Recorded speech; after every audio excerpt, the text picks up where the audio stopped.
everybody, my name is Lizzie and welcome to my book review channel where I am going to be sharing my average opinions on mostly above average books. And today I want to talk about the book Verity by Colleen Hoover. Verity was published in 2018. It is pitched as a thriller romance book, and I believe it's the first book in the genre that Colleen Hoover has written. She typically writes YA romances. When I saw this book in the bookstore, I was totally drawn to it because the cover is honestly so engaging and made me very curious. And the title itself, Verity, made me intrigued as to what it was about. Let's jump into it. The first half of my video will be some general thoughts without revealing too much about the story, particularly not going to reveal anything about the ending, as well as just setting up some basic information, the characters, the setting, and the general premise. And then I will give you a warning when we're getting into spoilery territory, and we will talk about my thoughts because I have a lot to say on this book. Verity is a thriller romance that centers around three main characters. We have Lowen, who is our main female protagonist, and she is a writer in New York City. She's very like hashtag not like the other writers. That's how we get introduced to Lowen. She is not interested in the fame. She's being evicted from her apartment. Okay, that's my cat. Okay. So Lowen is being evicted from her apartment. She's had some moderate success with her writing, but she hasn't had that big break yet. She stumbles upon this great opportunity to co-write the last three books in an already very famous literary series that has been written by this world-renowned author named Verity Crawford. And Verity, we learn, has been in a car accident and is suffering from some severe health issues and is therefore unable to finish her series. So Lowen gets picked to be the woman who's going to co-write this book. Now, who asked Lowen to do this? Well, that request came from Verity's husband, who's named Jeremy Crawford. And Jeremy Crawford seeks out Lowen because he thinks she's going to be an excellent fit to co-write these books. And he says, Lowen, how about you come live with me and Verity and our 5-year-old son, Crew, in our house in rural Vermont, and you can look through all of Verity's notes and you can see what she was planning to do for the stories that she was going to write, and then you can take over the job of writing it. And Lowen is like, great, I'm actively being evicted from my apartment. I am ready for a new adventure. Let me just move from the Big Apple to Vermont and let's get this show on the road. So Verity is like, this is great. I can leave my apartment in New York City and I will move in for a few days to live in this mansion in Vermont, and I will pick up this process of writing the last three remainder of Verity's books, and hopefully this will be a big break in my career.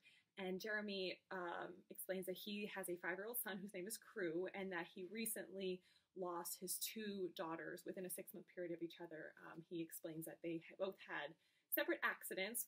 Chasten, who was the first daughter who passed away, had an allergy attack, and then about 6 months later, his second daughter, Harper, drowned. So the family is reeling from these tragedies, and Lowen has a lot of sympathy for Jeremy. She feels quite bad for him, but she's also kind of got her eyes on him because she's like, that's highly suspicious. You know, this guy seeks her out, specifically chooses her to co-write these books. His wife is mysteriously unable to finish doing them. Her health problems are pretty vague, and he's lost several family members under really unexpected circumstances. So Lowen's kind of like, I clocked it. I've got my eyes on him, but also I need the money. I'm going to move to Vermont. So she goes to Vermont and she starts looking through all of Verity's notes. And while she is looking through the notes to see how these stories that she's going to write should unfold, she finds Verity's autobiography. Or I should say she finds a manuscript of them. It's unpublished, but she can see Verity's writing of what would become an autobiography. So she's like, okay, well, I have this manuscript that Verity wrote, and under the pretense of needing to learn about Verity so I can mimic her writing style, which in reality, Lowen's like, obviously I'm going to read these notes because she's a person and she wants to snoop. She starts to read Verity's autobiography, and she learns that not everything is what it seems. So I don't want to spoil how the rest of the book unfolds, but that's the basic premise.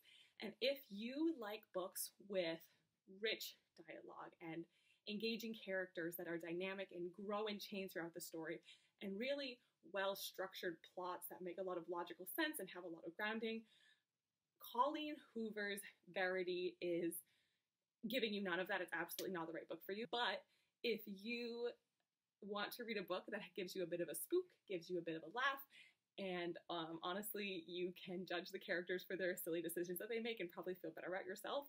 You should totally read this book, and I genuinely mean that. I think Colleen Hoover is a great writer. I was totally engaged in the story. I wanted to know how it ended. I just thought the plot, especially the end, was a little bit goofy and at times laugh out loud funny. So that is my non-spoilery thoughts on this book. I'm going to give you 2 seconds to run away if you don't want to be spoiled, and then we're going to jump into my spoilery thoughts. So here are my spoilery thoughts on Colleen Hoover's Verity. I know that you're probably supposed to finish this book and wonder if Verity is a victim or a villain, and the answer to that is really unclear, and it depends on how you interpret the final chapter of the book where Lowen discovers this letter that Verity has written, where she explains that she was not the murderer of her daughter Harper, and instead she was using her daughter's death and all these other tragedies in her life as a writing exercise to see what it would be like to be the villain in a story. And if you believe that that's true, then Verity is the victim in this story. She was wildly misinterpreted by her husband. She did not have an opportunity to explain herself, and she was ultimately killed because of a huge misunderstanding. It's very Greek tragedy, honestly quite disturbing of a story if you think that Verity is the victim. If you think that Verity is the villain, then you probably don't feel that bad for the fate that Verity met, because she was manipulative, she lied to her husband about who she was, and she abused and ended up murdering her child. So depending on if you believe the manuscript as an autobiography or if you believe the letter is a kind of final confession on behalf of Verity, you can interpret this book very differently. I'm honestly not that interested in discussing either of these theories. I think they're both reasonable and it depends on where you land. I want to talk about moments in Verity that I thought were so absurd that they made me laugh out loud. And I know this book is a psychological thriller / romance, and I'm not a big romance reader, so that could play into it too, but there were just parts of this book that I thought were so funny, and I want to talk about that. Act 1, scene 1 of this book, we see Lowen walking through New York City, and immediately a guy in front of her just gets plowed down by an 18-wheeler and he dies, and she has like blood all over her, and rather than being horrified or very impacted by just witnessing a death, she's kind of like, New York, love it or leave it, the Big Apple's so crazy. And it's like, I get it. I get what Colleen Hoover's trying to do. She's trying to explain how New York is like the city that never sleeps and how people are a little bit gruff. And probably also trying to convey to the reader that Lowen is someone who might be very sensitive on the inside but has this hard exterior shell. I totally get that.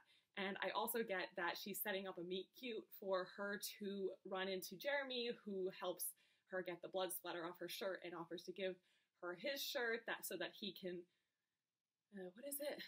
Oh yeah. He gives her his shirt so that she can wear his shirt to the meeting that he's also going to, but they're supposedly not aware that each other's going to the meeting. I get that they needed to have a meet cute. I don't understand why it needed to be vehicular manslaughter that brought them together, because they could have just met in the lobby where they were going to have their meeting. All right, that was a very bold way to start off a book, and we never went back to that incident. And while we're on the subject of the character of Jeremy, I had a really hard time believing that he was not the villain in this story. And sure, if you interpret the story of Verity as one in which case Verity is the victim and that Jeremy had discovered that she wrote about murdering Harper and that he had tried to kill her, you could think of him as a bit of a villain, but even then he's still cast as a loving and devoted father, and he doesn't really have like this villain edit, regardless of how you interpret this book. And my brain refused to believe that because he was so sketchy. First of all, he sees Lowen have all this blood splatter all over her in the first scene after this guy is killed, and he's like, hey, let's go into this public restroom. I will give you my shirt, you can change, I'll lock the door, I'll make sure no one comes in. And I was like, okay, cool, he's gonna be nice about it and give her some privacy and make sure no one else comes in this restroom. He stands inside the restroom and watches her while she changes, and they don't know each other. And Lowen's looking at him like, oh, this guy is so charming and nice. And it's like, that is a red flag. And I could not get over how we're supposed to be okay with his suggestion of locking Lowen in her room at night and not have that be evidence that he is sinister or the villain. I know that Lowen is pitched as this character who's really insecure about her sleepwalking and how she alludes to, like, maybe I have this darkness in me and my sleepwalking means that we don't know what I'm capable of, which is a little bit silly because it never amounted to anything other than us learning that she, like, one time when she was a kid, she stood on the porch for an hour in complete silence and then jumped off of it, which is like, that is so sad if that's actually what happened. But then the sleepwalking thing never really went anywhere other than it giving us an opportunity to hear Jeremy be like, girl, I got you. I will put a lock outside your door and I will lock you in my rural mansion every night. And this is not a problem at all. When that happened, I was like, here we go. Like, this is the evolution of Jeremy into the villain. He is revealing his cards. He's going to lock her in this creepy house. And then, like, nope, he didn't. He was just protecting everyone's sleep hygiene by locking her in her room. And also, on the topic of Lowen's sleepwalking, can we discuss how funny it is now that we know that Verity was faking her persistent vegetative state? How funny is it that Lowen sleepwalked and had a full slumber party in Verity's bed in the middle of the night, and Verity had to just continue to pretend that she was in a persistent vegetative state so that she couldn't reveal that she was aware Lowen was in the bed doing full slumber party vibes all night long. I don't know how you're supposed to find this book spooky. The scenarios that these characters find themselves in is, like, laugh out loud funny from my perspective. And I also don't understand why, regardless of if Verity is a victim, if Verity is a villain, the stakes are so high for her. She has to pretend to be in this persistent vegetative state. She has nursing care around the clock. She can't let anybody know that she has capacity or some kind of cognitive functioning because that would ruin her whole pretense that she's keeping up. So why does she go full Casper the Ghost and decide to harass Lowen at every opportunity, basically reveal that she's not actually in a persistent vegetative state because she's turning the TV on and off, or every time Jeremy leaves the room, Verity is like looking at Lowen. Why is she doing that? I do not understand Verity's motivations, and it was so funny, and it creates this scenario where Lowen is going full Ghostbusters and also trying to write the 3 more books in the series, and also she's creeping on Verity through her alleged manuscript / autobiography, and at the same time she starts to hook up with Jeremy. Like, this is the wackiest house. It sparked so much joy to read about the chaos of this home. Okay, and then the final thing I wanted to share is I found it very dissatisfying when Verity finally reveals that she was not in a vegetative state. She had been faking it the whole time, and I was like, oh my god, drum roll, here we go. Like, she's gonna do a full Shakespeare level soliloquy. We're gonna get a villain speech. She's gonna be like, I would have gotten away with it if it weren't for Lowen and her pesky reading of my autobiography. And immediately, as she begins to talk, and she's like, I can explain, no, Jeremy goes and he just kills her right away. Like, that's it. So Verity spends the entirety of this book, essentially, not talking, acting like she's in a vegetative state, and then she comes out and she's like, guys, let me explain. And then immediately, no, Jeremy's like, you're dead, you're done. Jeremy. This book was so crazy. And those are really my thoughts on it. So if you like books that are twists and turns and kind of a wild ride and you don't want to take it too seriously, I highly recommend this book. I really mean that. I thought it was well written and very engaging, but it is not, in my opinion, a thriller, and the romance was take it or leave it. And those are my thoughts on Verity by Colleen Hoover. If you liked my video, you should give it a like and do subscribe, and I will see you later.